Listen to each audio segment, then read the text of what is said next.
નમસ્કાર વિદ્યાર્થી મિત્રો, આજે આપણે નીટ માટે એક નવું અને ખૂબ જ અગત્યનું એવું ચેપ્ટર સંતુલન એટલે કે ઇક્વિલિબ્રિયમ શરૂ કરવા જઈ રહ્યા છીએ. ભૂતકાળના વર્ષોમાં આમાંથી ઘણા બધા સવાલો પૂછાયેલા છે.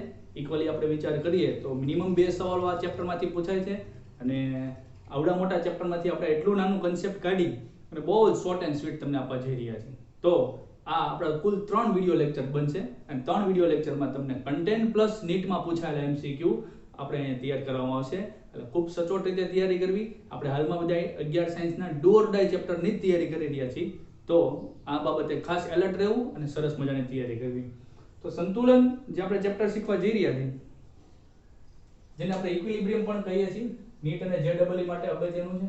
જેની વ્યાખ્યા એવી થાય છે કે પૂર્વગામી અને પ્રતિગામી પ્રક્રિયા સમાન વેગથી થાય તો એ પ્રક્રિયાને સંતુલન પ્રક્રિયા કહીએ છીએ. દાખલા તરીકે અહીંયા A અને B નામના બે પ્રક્રિયકો નિપજ C અને D બને છે, તો આ પુરોગામી પ્રક્રિયા વેગ કહેવાય.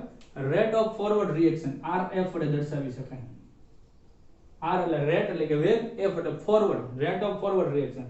અને C અને D નિપજમાંથી ફરી પાછું પ્રક્રિયક બનતા હોય તો રેટ ઓફ રિવર્સ રિએક્શન. તો જ્યારે RF is equal to RR, rate of forward reaction અને રેટ ઓફ રિવર્સ રિએક્શન એક સરખા થાય. ઇટ મીન્સ કે એક રૂમની અંદર 10 વિદ્યાર્થી દાખલ થાય છે, 10 વિદ્યાર્થી બહાર નીકળે છે, તો આ ઘટનાને સંતુલન કહેવાય. પ્રક્રિયા સ્ટોપ એવું લાગે, પણ પ્રક્રિયા સ્ટોપ હોતી નથી. સંતુલન હંમેશા ગતિશીલ સ્વભાવ ધરાવતો હોય છે. મતલબ કેલ્શિયમ કાર્બોનેટ આ સંતુલન હંમેશા બંધ પાત્રમાં થતું હોય. જો યાદ રાખજો, સંતુલન છે ખુલ્લી પ્રણાલીમાં થતી પ્રક્રિયા નથી, બંધ પ્રણાલીમાં થતી પ્રક્રિયા છે. અને તાપમાન અને દબાણ આ બે એવા એકમો છે કે જે અચળ રાખવામાં આવે છે. સિમ્પલ એવું કહી શકાય કે ભૌતિક સંતુલનની જ્યારે વાત કરતા હોય તો સંતુલન બે પ્રકારના છે, એક ભૌતિક સંતુલન અને એક રાસાયણિક સંતુલન. રાસાયણિક સંતુલનમાં આપણે આયનીય સંતુલન જોવાનું. તો ભૌતિક સંતુલન એટલે કે જ્યારે ઘન પ્રવાહી ઘન વાયુ કે પ્રવાહી વાયુ સંતુલનની જ્યારે વાત કરતા હોય ત્યારે ભૌતિક સંતુલન કહેવાય. અને સંતુલનમાં રહેલા જો ઘટકોનો ભૌતિક ગુણધર્મ સરખા હોય તો એને સમાંગ સંતુલન કહીએ છીએ. માનો કે પ્રવાહી પ્રવાહી જ હોય, પ્રવાહી વાયુ વાયુ જ હોય. અને જ્યારે સંતુલનમાં રહેલા ઘટકોના ભૌતિક ગુણધર્મો જુદા જુદા હોય તો એને આપણે વિષમાંગ સંતુલન કહેશું. એટલે કે ઘન હોય, પ્રવાહી હોય, આ પ્રકારના ઘટકો હાજર હોય તો એને વિષમાંગ સંતુલન કહેવાય. તો અહીંયા આપણે બંધ પાત્રની જ વાત કરશું. એટલે બધી બંધ પ્રણાલીમાં વાત છે. કેલ્શિયમ કાર્બોનેટ ચૂના અને પથ્થર ઘન પદાર્થ છે, ગરમ કરવામાં આવે, કેલ્શિયમ ઓક્સાઇડ કળી ચૂનો ઘન પદાર્થ અને CO2 વાયુ ઉત્પન્ન થાય. તો આ બંને વેગ જ્યારે સરખા થાય ત્યારે શું થતું હોય કે કેલ્શિયમ કાર્બોનેટમાંથી કાર્બન ડાયોક્સાઇડ છૂટો પડતો હોય, વાતાવરણમાં તો જવાન નથી, ફરી પાછો એ કેલ્શિયમ ઓક્સાઇડ ઉપર આપાત થાય, ફરી પાછો કેલ્શિયમ કાર્બોનેટ બની જાય. એટલે આ બંને વેગ સરખા થાય એનો અર્થ એમ કે ગતિશીલ સ્વભાવ ધરાવે. સંતુલન સ્ટોપ નથી. તમે ખાંડને પાણીમાં ઓગળવાનું ચાલુ કરો, એક સમય ખાંડ ઓગળતી બંધ થઈ જાય. જોનારને એમ લાગે ખાંડ ઓગળતી નથી, પણ ખાંડ ઓગળવાનું ચાલુ છે. જેટલી ઓગળી રહી છે એટલી જ ખાંડ છે એ પાછી ઓગળેલી ખાંડ પાછી ખાંડમાં રૂપાંતર થઈ રહી છે. એટલે બંને પ્રક્રિયા સળંગ ચાલુ છે. જેમાં ભૌતિક સંતુલનમાં ઘન વાયુ સંતુલનના ઘણા એક્ઝામ્પલ છે, ખાલી આપણે અહીંયા રિવાઇઝ કરવાનું છે. તો આયોડિન ઘન એક બંધ પાત્રમાં ગરમ કરવામાં આવે તો આયોડિન વાયુમાં રૂપાંતર થાય, જાંબલી રંગનો વાયુ પણ ઉડી જશે નહીં, બંધ પાત્ર છે, ફરી પાછું એ વેગ સરખા થઈ જાય ત્યારે આપણે એને સંતુલન કહીશું, ઘન વાયુ સંતુલન. અને આપણે ઉધ્વપાતન પણ કહીએ છીએ, ઘનમાંથી સીધું વાયુ બનવાની ઘટના. બરોબર. બીજું એક એક્ઝામ્પલ અહીં આપ્યું છે કપૂર અને કપૂર ગેસનું, કે ભાઈ કપૂર છે એને ગરમ કરો એટલે સીધું વાયુમાં રૂપાંતર થાય, સોડામાં આપણે સરસ. પછી પાણીનું ઉદાહરણ દીધું છે કે બરફ છે ને તમે પાત્રમાં રાખો તો અહીંયા બંધ પાત્રની જરૂર નથી, રકેબીમાં રાખો તો ચાલે, કેમ કે કોઈ વાયુ સ્વરૂપ છે નહીં. તો ઘનનું પ્રવાહીમાં રૂપાંતર થાય. અને ફરી પાછું જો બંધ પાત્ર હોય, તાપમાન ફિક્સ હોય, દબાણ ફિક્સ હોય તો પ્રવાહીનું પાછું બરફમાં રૂપાંતર થતું હોય, બંને વેગ સરખા થઈ જાય તો એને ઘન પ્રવાહી સંતુલન કહેશું. ખાંડના દ્રાવણ બનાવ, ખાંડને પાણીમાં નાખી ખાંડનું દ્રાવણ બનાવી અને એક સમય ખાંડ ઓગળતી બંધ થઈ જાય તેને સેચ્યુરેશન એટલે કે સંતૃપ્ત અવસ્થા કહીએ છીએ, ત્યાં સંતુલન છે. એ ઘનનું દ્રાવણમાં વિલયન છે. હવે ખાંડ ઓગળતી નથી, એનો અર્થ એવો નથી કે પ્રક્રિયા સ્ટોપ થઈ ગઈ, પ્રક્રિયા ચાલુ છે, બંને વેગ સરખા છે. કાર્બન ડાયોક્સાઇડ અને કાર્બન ડાયોક્સાઇડનું દ્રાવણ એટલે કે સાદી સોડાની બોટલ લે, ઉપર તમે બોટલને ઢાંકણું મારેલું હોય તો ઉપર એટલી જગ્યા ખાલી હોય, બોટલની ખબર હોય, ત્યાં કાર્બન ડાયોક્સાઇડ વાયુ હોય. જેવી બોટલ ખોલો એટલે અવાજ આવે, એટલે શેનો અવાજ આવે છે? કાર્બન ડાયોક્સાઇડ વાયુ નીકળે છે. તો એ સપાટી અને નીચેના દ્રાવણ વચ્ચે સંતુલન હોય, જેને આપણે કહીશું વાયુનું દ્રાવણમાં વિલયન. તો આ બધી વસ્તુ જે ભૌતિક સંતુલન સાથે સંકળાયેલી છે, આ બધી વસ્તુ બહુ સિમ્પલ ટોપિકમાં જોવાની છે, જેની બહુ સવાલોમાં જ હજી જરૂર નહીં પડે પણ સમજની જરૂર પડશે. ટૂંકમાં ઘણી બધી વાત આપણે મેં તમને કહી દીધી. ત્યારબાદ સંતુલન અચળાંક કે, કોઈ પ્રક્રિયા જ્યારે સંતુલનમાં રહેલી હોય, દાખલા તરીકે આ પ્રક્રિયાને જો A plus B give us C plus D, તો A અને B પ્રક્રિયકો, C અને D નિપજો છે.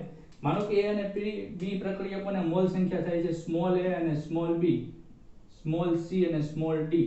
તો આ સંતુલનમાં રહેલી પ્રક્રિયા માટે સંતુલન અચળાંક કે કઈ રીતે શોધી શકાય? તો કે જો પ્રક્રિયા સંતુલનમાં હોય તો જ નિપજોની સાંદ્રતા છેદમાં પ્રક્રિયકોની સાંદ્રતા માથે n છે એની મોલ સંખ્યા છે. તો આની માટે સંતુલન અચળાંકનું સૂત્ર આવું લખી શકાય k બરાબર નિપજની સાંદ્રતા c અને d ની સાંદ્રતાનો ગુણાકાર, c ના મોલ સ્મોલ c, d ના મોલ સ્મોલ d, a ના મોલ સ્મોલ a, b ના મોલ સ્મોલ b અને a અને b પ્રક્રિયકોની સાંદ્રતાનો ગુણાકાર. તો આવું સૂત્ર થાય. જો આ સૂત્ર તારવેલું છે, બરોબર. ત્યારબાદ એક પ્રક્રિયા લીધી છે હેબર વિધિ.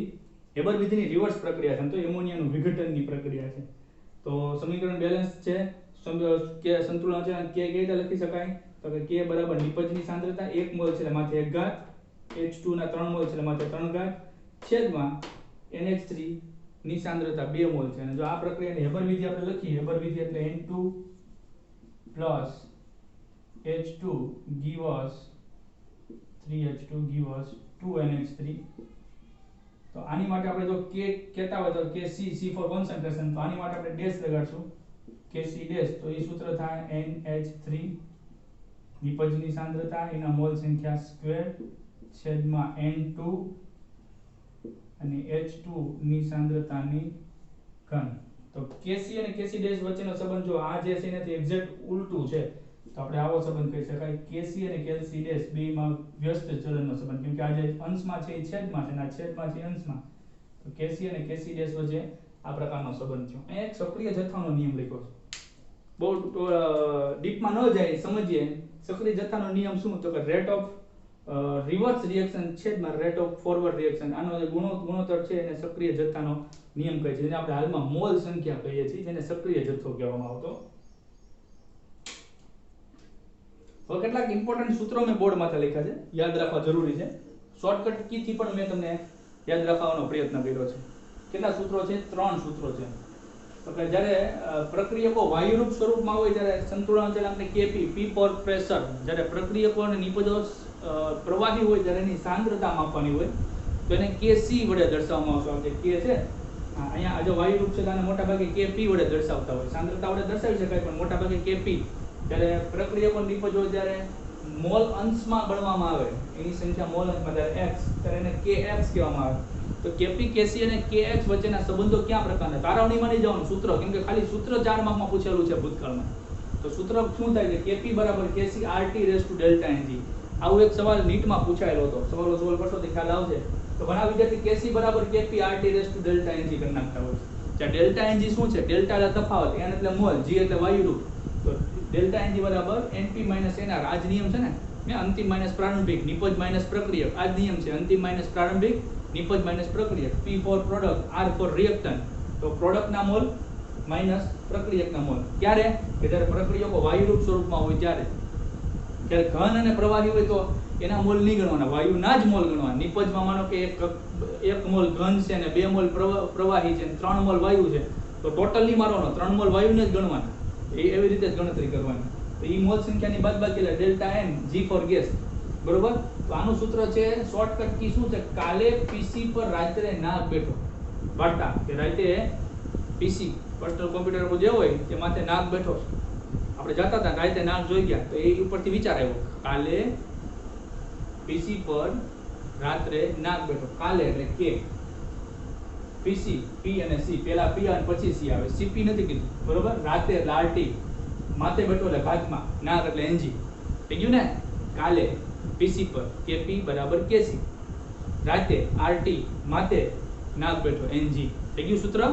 બીજું સૂત્ર થાય છે કેપી અને કેએક્સ વચ્ચેનું સૂત્ર. કેપી બરાબર k x P rays to delta N. તો આનું શોર્ટકટ શું થાય છે? કાલે પક્ષી પી ગયો ના. તો બહુ વ્યવસ્થિત લાગતું નથી પણ કી છે ને એ તો એવી જ હોય. પક્ષી નાગને પી ગયો એટલે ગળી ગયો એમ. કાલે પક્ષી પી ગયો નાગ.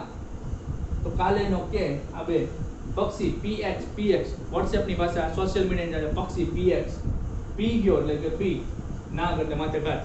કાલે પક્ષી પી ગયો નાગ. કે p બરાબર kx p raise to delta ng. બરોબર. ત્યારબાદ kc અને kx વચ્ચેનું સૂત્ર. તો kc બરાબર kx v raise to minus delta ng. એટલે માઈનસ એટલે છેદમાં હતું. kc બરાબર kx છેદમાં v raise to delta ng. તો એની શોર્ટકટ કેવી થાય છે કી?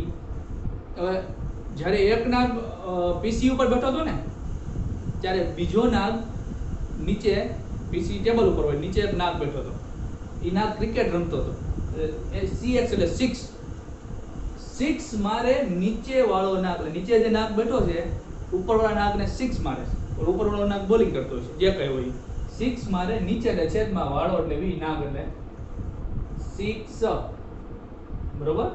કાલની વાત હતી એટલે કે નીચે એટલે છેદમાં વાળો એટલે v માથે ઘાત નાગ, 6 મારે છેદમાં નીચે વાળો એટલે v નાગ, નીચે વાળો નાગ, v raise to delta ng.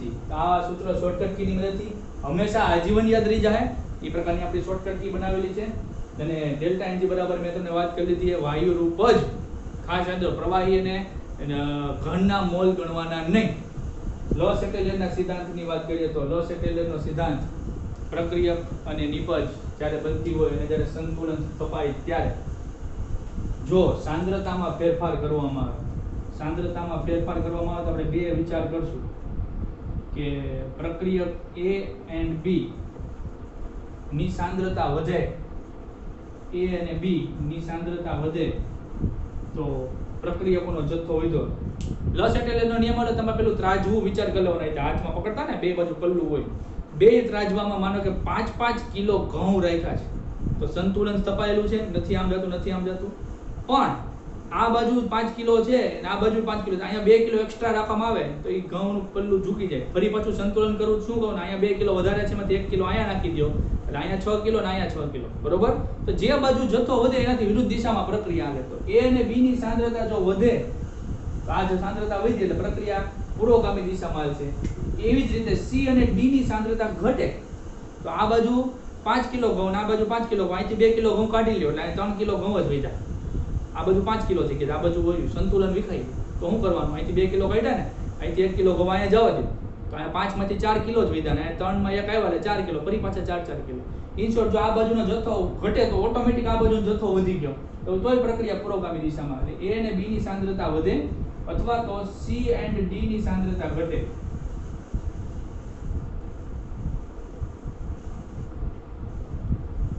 આ બંને કેસમાં, બંને અવસ્થામાં પ્રક્રિયા પુરોગામી દિશામાં હાલવાની છે. જોજો ભાઈ, ખાસ સમજણ ધ્યાન રાખજો, બંને કેસમાં પ્રક્રિયા પુરોગામી દિશામાં હાલવાની.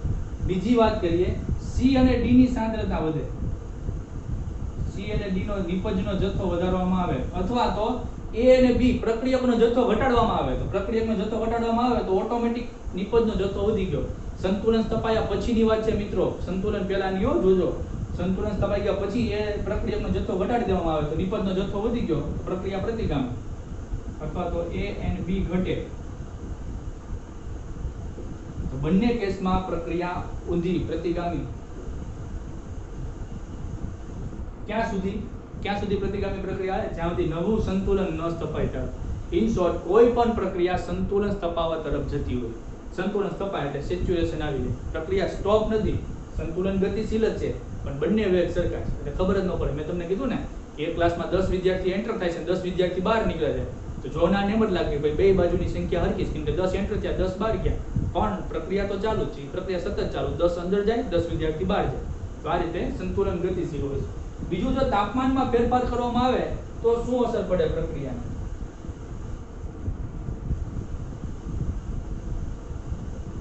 તાપમાનમાં ફેરફાર, હવે તાપમાનમાં હવે પ્રક્રિયા મૂળમાં ઉષ્મા શોષક પ્રક્રિયા હોય, માનો કે એટલે કે પ્રક્રિયા દરમિયાન ઉષ્માનું શોષણ થતું. આપણે મોટા ભાગની પ્રક્રિયા જે જોઈ છે ઉષ્મા શોષક છે. ચા બનાવો છો તો શું છે, તમે ચા, ખાંડ, ભૂકી, પાણી બધું ભેગું કરો, મસાલો ચા નામ મૂકી રાખો તો હું ચા બની જાય, ન બને, ગરમી આપવી પડે. જેવી ગરમી આપો એટલે પ્રક્રિયા નિપજ બને. એ પ્રક્રિયા ઉષ્મા શોષક છે. કોઈ દિવસ ચૂનાને ફોડ્યો છે, ચૂનાને ફોડશો પેલા દિવાલને ઘોળવા માટે, દિવાલમાં રંગકામ કરવા માટે ચૂનો વાપરતો, અને પડેલો ચૂનો તો તૈયાર હવે મળે છે એટલે માટલામાં ચૂનો નાખીને પાણી નાખતા, સીધું અંદર આ પ્રક્રિયા થાય, કળી ચૂનો અને કાર્બન ડાયોક્સાઇડ, ત્યાં તો પાણી હોય એટલે કેલ્શિયમ હાઇડ્રોક્સાઇડ બને, CaOH2, કાર્બન ડાયોક્સાઇડ ને પ્રચંડ ઉષ્મા ઉત્પન્ન થાય. H2SO4 ને પાણી મિક્સ કરો છો, કોઈથી કરવું નહીં લેબમાં, પણ જ્યારે પણ કરશો ત્યારે ધ્યાન રાખવું પડશે પ્રિકોશન સાથે, તો ત્યારે પણ ગરમી ઉત્પન્ન થાય. તો એ ઉષ્મા ક્ષેપક પ્રક્રિયા. પહેલા વાત કરીએ ઉષ્મા શોષક પ્રક્રિયા. તો જ્યારે ઉષ્માનું શોષણ થતું હોય ને નીપજ બનતી હોય એવી પ્રક્રિયા, માનો કે આ પ્રક્રિયા ઉષ્મા શોષક છે, આવા સંજોગોમાં તાપમાન વધારવામાં આવે. હવે તમે ચા બનાવી રહ્યા છો અને ચા ધીમા તાપે બનાવી રહ્યા છો અને પછી ફૂલ તાપ કરો તો શું થાય? ચા ઝડપી બને કે ધીમી બને? ઝડપી બને. કારણ કે તાપમાન વધે, ઉષ્મા વધુ મળે, ઉષ્મા શોષાય તો નીપજ જલ્દી મળે. નીપજ આ દિશા એટલે નીપજની દિશા, આમ દિશા એટલે ફરી પાછી નીપજથી પ્રક્રિયા. આવું સમજવાનું. તો તાપમાન વધે તો પ્રક્રિયા પુરોગામી દિશામાં એટલે કે નીપજ તરફ દિશામાં ફાયદો. અહીંયા બાપુ શહેર કે લીએ તાપમાનનો વધારો ફાયદાકારક છે, ગીત છે ને દંગલનું. ત્યારબાદ જો તાપમાન ઘટાડવામાં આવે, ફોન આવે, મહેમાન આવવાના છે, ચા બનાવવા મૂકી દીધી, મહેમાન આવવાનું થોડું મોડું થયું, તો આપણે શું કરીએ? ગેસમાં ચા ધીમી કરી દેવાનું, ભલે ને મહેમાન મોડા, ચા મોડી બને. તો તાપમાન ઘટશે તો પ્રક્રિયા પુરોગામી દિશામાં હાલવાને બદલે પ્રક્રિયા કઈ દિશામાં છે? ઊંધી હાલશે, પ્રતિગામી દિશામાં. નુકસાનકારક. ઉષ્મા શોષક પ્રક્રિયા માટે હંમેશા તાપમાન વધારતું જવાનું. ઉષ્મા ક્ષેપક પ્રક્રિયાનો વિચાર કરો.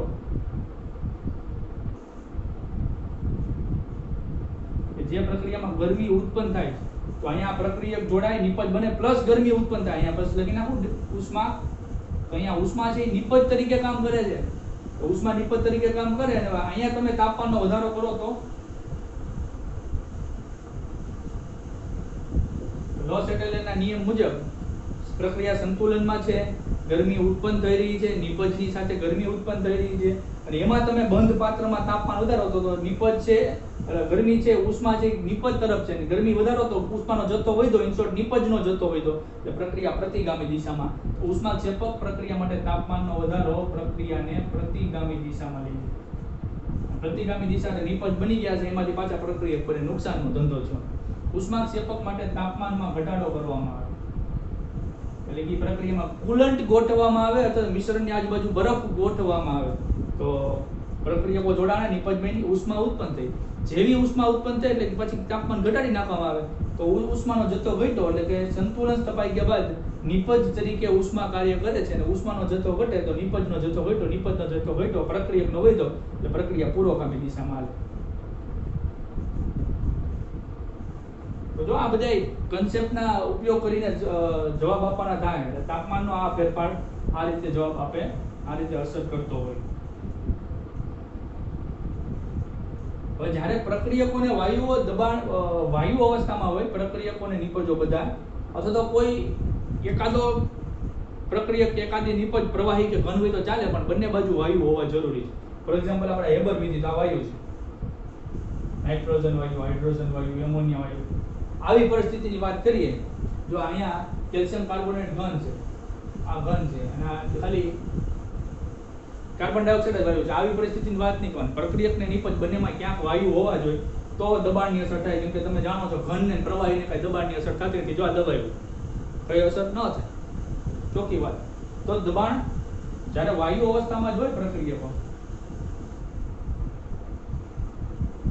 તો આવી કન્ડિશનમાં તો આ વિચાર કરજો. જો દબાણ વધે, પ્રેશર વધે, તો ડિપેન્ડ કે મોલ કેટલા છે. તો અહીં વાયુના મોલ 3 ને 4 મોલ છે અને અહીંયા વાયુના મોલ 2 છે. તો નિપજના મોલ 2 છે, પ્રક્રિયકના મોલ 4 છે. હવે દબાણ વધારો તો 4 મોલ વધુ દબાય કે 2 મોલ વધુ દબાય? 4 મોલ વાયુ વધુ દબાય એટલે પ્રક્રિયા પુરોગામી દિશામાં વધે.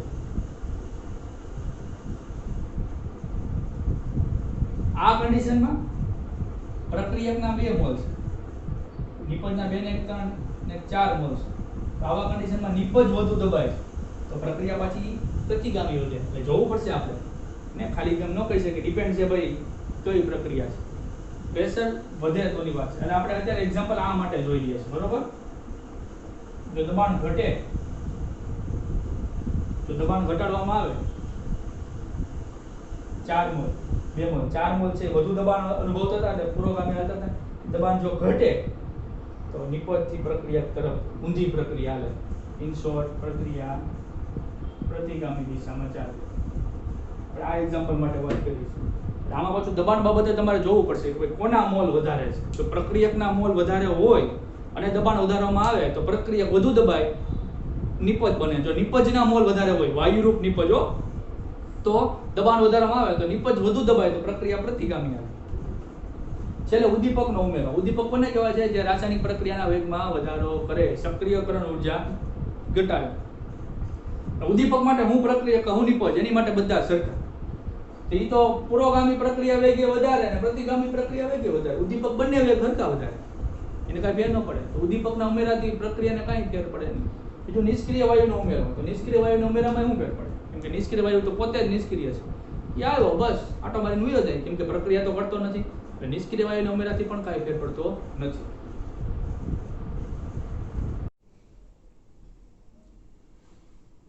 વિદ્યાર્થી મિત્રો, હવે આપણે સંતુલનમાં સમાન સંતુલન આધારિત જે કેટલાક એક્ઝામ્પલ એમસીક્યુમાં પૂછાતા હોય છે એને રિલેટેડ કેટલાક એક્ઝામ્પલ જોઈએ અને આ એક્ઝામ્પલનો ઉપયોગ કરીને તમારે આની જેવા અનેક એક્ઝામ્પલ આપ્યા હોય તેમ છતાં પણ તમે સોલ્વ કરી શકો એવી પ્રેક્ટિસ તમારે કરવાની છે. એવો અહીંયા પ્રયત્ન કર્યો છે.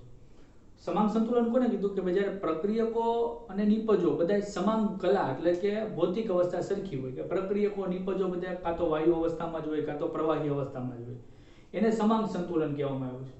અને આપણે સૂત્ર વાત કરી છે કેપી અને કેસી વચ્ચેના સંબંધની. તો તમે જાણો છો કેપી અને કેસી વચ્ચેનો સંબંધ કેપી બરાબર Kc into RT raise to delta ng. R બરાબર તમને ખ્યાલ છે વાયુ અચળાંક, ટી તાપમાન છે, કેસી અને કેપી સંતુલન અચળાંક છે, પી વાયુ માટે, સી પ્રવાહીની સાંદ્રતા માટે અને એન એટલે કે મોલ વાયુરૂપ પ્રક્રિયકોના મોલ અને વાયુરૂપ નિપજોના મોલની બાદબાકી છે. તો સમાન સંતુલનમાં આપણે એક એવી પ્રક્રિયા જોઈએ, અહીંયા એક્ઝામ્પલ આપ્યું છે H2 + I2 give us 2Hi.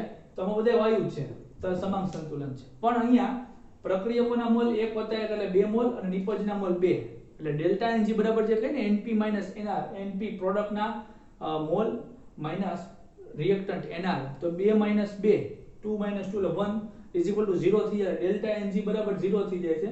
એટલે આ સૂત્રમાં આ મૂલ્ય 0 હોય તો કોઈ પણ ની 0 ઘાત એટલે એક જવાબ આવે એટલે Kp બરાબર Kc થાય. તો જ્યારે Kp બરાબર Kc થાય એવી સમાન સંતુલનની વાત આપણે અહીંયા કરવાની છે. તો T બરાબર 0 સમય એટલે કે શરૂઆતના H2 પ્રક્રિયકના મોલ 1 છે અને I2 ના મોલ 1 છે અને નિપજ માનો કે નથી બની તો એના મોલ 0 છે અને સંતુલન આ અત્યારે કઈ કહી ન શકીએ પણ સંતુલન સમયે 2 મોલ જેટલા માનો કે HI બને છે. પણ કોઈ એક સમય માનો કે x જેટલી સાંદ્રતામાં ઘટાડો થાય એટલે 1 મોલમાંથી x જેટલી ઘટી એટલે વધ્યા 1 - x જેટલા મોલ. I2 ના મોલ પણ x જેટલો ઘટાડો થયો 1 - x જેટલા I2 ના મોલ વધ્યા. જ્યારે HI 2 મોલ છે એટલે x જેટલા વધે પણ 2 મોલ છે એટલે 2x. જો 4 વધતો 4x લખત, 3 વધતો 3x લખત તો 2x જેટલા મોલ વધે છે. તો આ તમને મોલ મળ્યા છે. પણ સાંદ્રતા કેટલી? સાંદ્રતા બરાબર મોલ પ્રતિ લિટર. તમે જાણો છો મોલના છેદમાં કદ. તો કદ માનો કે v છે, જે પાત્રમાં આ બધું પ્રક્રિયા થઈ રહી છે બંધ પાત્રમાં એનું કદ v છે તો મોલ 1 - x છેદમાં કદ આપણા મોલ પ્રતિ લિટરમાં એકમ થયો. આના મોલ 1 - x ના છેદમાં કદ v, આના મોલ 2x ના છેદમાં કદ v. તો આ સંતુલનમાં રહેલી પ્રક્રિયા માટે સંતુલન અચળાંકનું સૂત્ર Kc કેવી રીતે લખી શકાય? નિપજોની સાંદ્રતા છેદમાં પ્રક્રિયકોની સાંદ્રતા. નિપજ HI ની સાંદ્રતાના 2 ઘાત કેમ કે મોલ સંખ્યા 2, પ્રક્રિયક H2 નો 1 ઘાત એટલે કે મોલ સંખ્યા 1 ઇન્ટુ પ્રક્રિયક I2 ની 1 ઘાત કેમ કે મોલ સંખ્યા 1. તો આ સૂત્ર તમે જાણતા જ હોવા જોઈએ.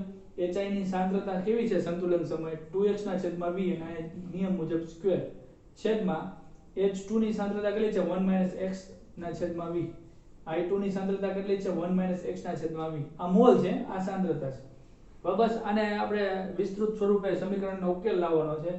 2x નો સ્ક્વેર એટલે 4x સ્ક્વેર છેદમાં v સ્ક્વેર અને આ v * v આ કેન્સલ થઈ જાય. બરોબર? આ v * v સ્ક્વેર 1 - x નો સ્ક્વેર.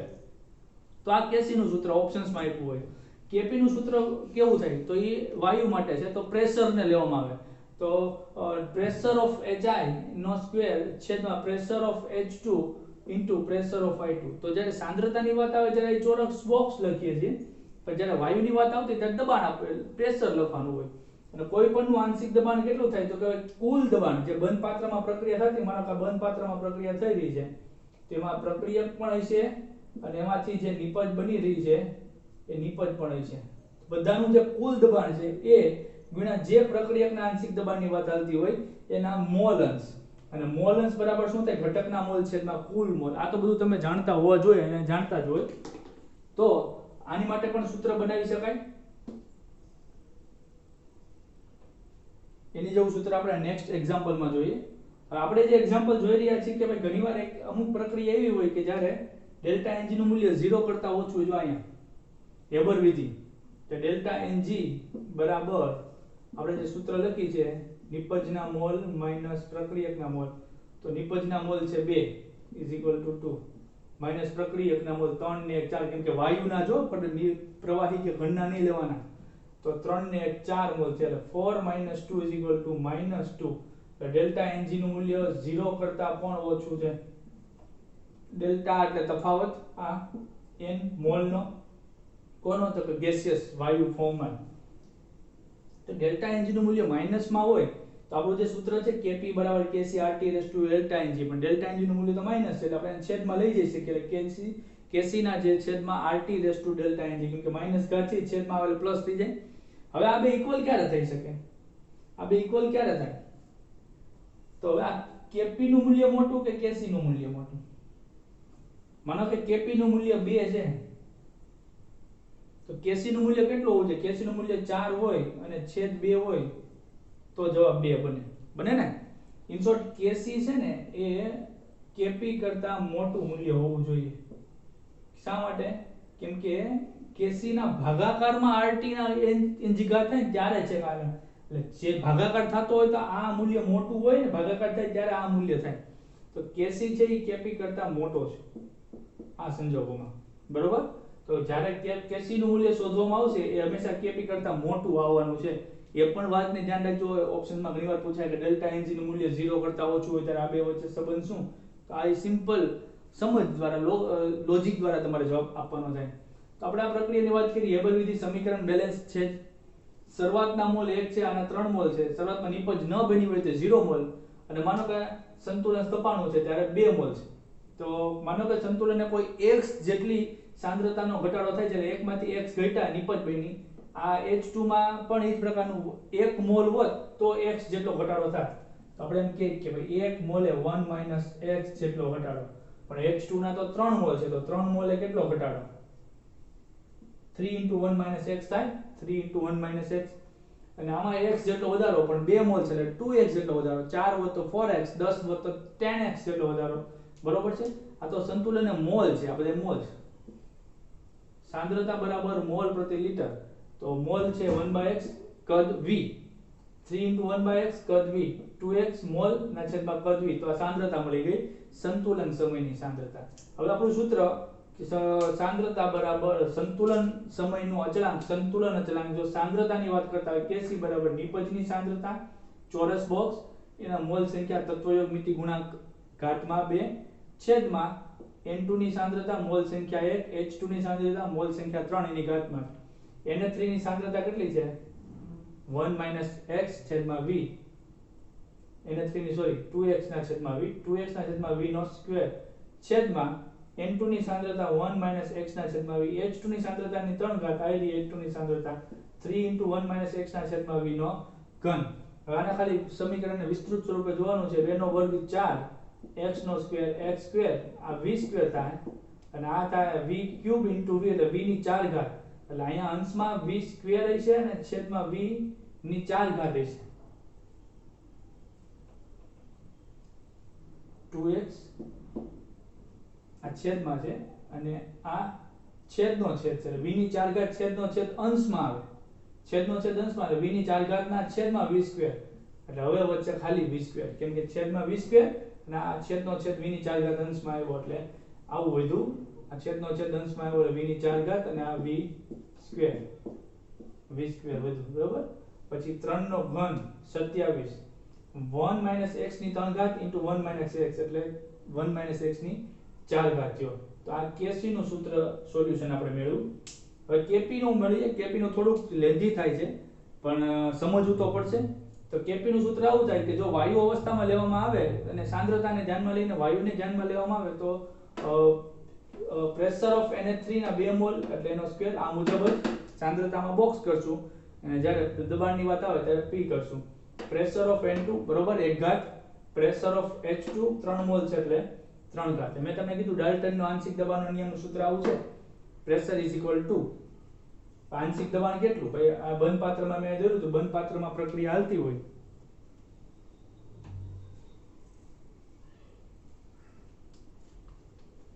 તો બંધ પાત્ર હાલે ગોળાની અંદર પ્રક્રિયા હાલે છે તો આમાં N2 વાયુ પણ છે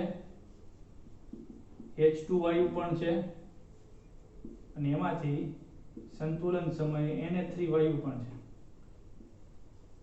ગોળાની અંદર તો બધાયનું દબાણ છે એમાં N2 એકલાનું દબાણ કેટલું તો એ થાય ને કે આપણે એક રૂમમાં હોય તો આપણા રૂમની અંદર આપણે 100 વ્યક્તિ હોય તો આપણે 100 વ્યક્તિ દ્વારા રૂમની સપાટી પર લાગતું દબાણ કેટલું તો કુલ દબાણ તો ગણી શકાય પણ મારું એકલા દ્વારા લાગતું દબાણ કેટલું એટલે કે મારું આંશિક દબાણ કેટલું તો કે બધાયના દબાણનો ટોટલ જે કાંઈ જવાબ આવે છે એ પ્લસ મારા મોલ અંશ એવી રીતે જે કોઈ પણ વાયુનું આંશિક દબાણ શોધવાનું છે ઇઝ ઇક્વલ ટુ એ વાયુના મોલ અંશ x અને કુલ દબાણનો ગુણાકાર એટલે એનું આંશિક દબાણ મળે. અને મોલ અંશ કેમ શોધી શકાય ઘટકના મોલ છેદમાં કુલ મોલ. તો મોલ અંશ પણ આપણે શોધતા આવડે છે. કુલ મોલ કેટલા થાય છે આપણા કેસમાં કુલ મોલ કેટલા થાય તો કે આર્યા મોલ સંતુલન સમયે N2 ના મોલ 1 - x પ્લસ H2 ના મોલ 3 * 1 - એટલે ગુણાકારમાં જવા દીધું 3 * 1 એટલે અહીંયા 3 * x એટલે કે -3x પ્લસ NH3 ના મોલ એટલે આ બધાના મોલનો ટોટલ એટલે અહીંયા જવાબ આવશે 1 + 3 = 4 -3s -x એટલે -4x + 2x -4x + 2x = -2x અને આ 4 એમને આ બેમાંથી બે કોમન નીકળે બે કઈડા કોમન વધ્યું 2 - x તો આપણને અત્યારે કુલ મોલ મળ્યા. તો NH3 ના મોલ અંશ કેમ ગણી શકાય NH3 ના મોલ અંશ બરાબર NH3 ઘટકના મોલ છેદમાં કુલ મોલ આવ્યા રહ્યા NH3 ના મોલ કેટલા છે તો NH3 ના મોલ છે 2x તો 2x ના છેદમાં કુલ મોલ આવ્યા 2 * 2 - x બબે કેન્સલ એટલે NH3 ના મોલ વધ્યા x ના છેદમાં 2x. ફરીવાર કહું છું NH3 માં મોલ અંશ કેટલા તો કે NH3 ના મોલ આવ્યા 2x આ સાંદ્રતા છે આ મોલ છેદમાં કુલ મોલ આવ્યા અને બે કેન્સલ x ના છેદમાં 2x. તો એ પ્રમાણે આપણે Kp ના સૂત્રમાં NH3 નું આંશિક દબાણ લખીએ બરોબર પ્રેશર ઓફ NH3 તો પ્રેશર ઓફ NH3 એટલે આ સૂત્ર મુજબ P ટોટલ P કુલ ગુણ્યા NH3 ના મોલ અંશ NH3 ના મોલ અંશ આવ્યા x ના છેદમાં 2x અને એનો આખો સ્ક્વેર છેદમાં હવે કોનો વારો આવ્યો સૂત્ર મુજબ પ્રેશર ઓફ N2 મુજબ પ્રેશર ઓફ N2 આ સૂત્રમાં તો P કુલ બરાબર ઇન્ટુ N2 ના મોલ અંશ તો N2 ના મોલ અંશ બરાબર N2 ઘટકના મોલ કેટલા છે 1 - x ના છેદમાં કુલ મોલ છે 2 * 2 - x સૂત્રમાં Kp ના સૂત્રમાં પ્રેશર ઓફ H2 ની વાત આવે પ્રેશર ઓફ H2 નું આંશિક દબાણ કેટલું તો કે P કુલ ગુણ્યા H2 ના મોલ અંશ બરાબર સૂત્ર બરાબર ઘટકના મોલ તો એના મોલ કેટલા છે H2 ના 3 * 1 - x બરોબર છેદમાં કુલ મોલ આવ્યા અને આખાનો ઘન તો આ સૂત્ર અહીં લાગુ પાડેલું છે અને એ સૂત્રમાં આ સૂત્ર પણ લાગુ પડી જાય છે અને આ સૂત્ર પણ x પણ લાગુ પડી જાય છે. બહુ ડિટેલમાં લાંબુ ન જાય ટૂંકમાં બતાવ્યું છે. હવે આનું વિસ્તરણ કરવાનું છે તો આ સ્ક્વેર લાગુ પડે p² હવે કુલ નથી લખતો બરોબર x નો સ્ક્વેર 2 * આ બધા માટે જાય આ સ્ક્વેર બધા માટે જાય આનો પણ સ્ક્વેર થાય આનો પણ સ્ક્વેર થાય આનો પણ સ્ક્વેર થાય બરાબર. હવે આ p આનો ઘન અને આ p એટલે p ની 4 ઘાત આ 3 નો ઘન 27 આ 2 આ ઘન એની માટે જાય 2 નો ઘન 2 * 4 = 8 અને આ 2 16 આ ઘન આની માટે જાય 2 - x નો ઘન * 2 - x એટલે 2 - x ની 4 ઘાત. હવે આ કેન્સલ એટલે વધ્યું p² બરોબર આ છેદનો છેદ અંશમાં આવ્યો એટલે 16 x² નો x² આ 2 - x ની 4 ઘાત છેદનો છેદ અંશમાં આવ્યો એટલે 2 - x ની 4 ઘાત ને અહીંયા છેદમાં પાછો 2 - x નો સ્ક્વેર એટલે ઈ સ્ક્વેર કેન્સલ એટલે સ્ક્વેર વધ્યો અને આ છેદમાં વધ્યો 1 - x ની 4 ઘાત. તો આ સૂત્ર બન્યું Kp નું સૂત્ર બન્યું અને આ જે કોઈ અઘરો દાખલો પૂછ્યો હોય અને આપણે જવાબ ગણવાનો થાય તો ઓપ્શન્સમાં આ પ્રકારનો જવાબ આપ્યો હોય એ આપણે ગણવાનો થાય.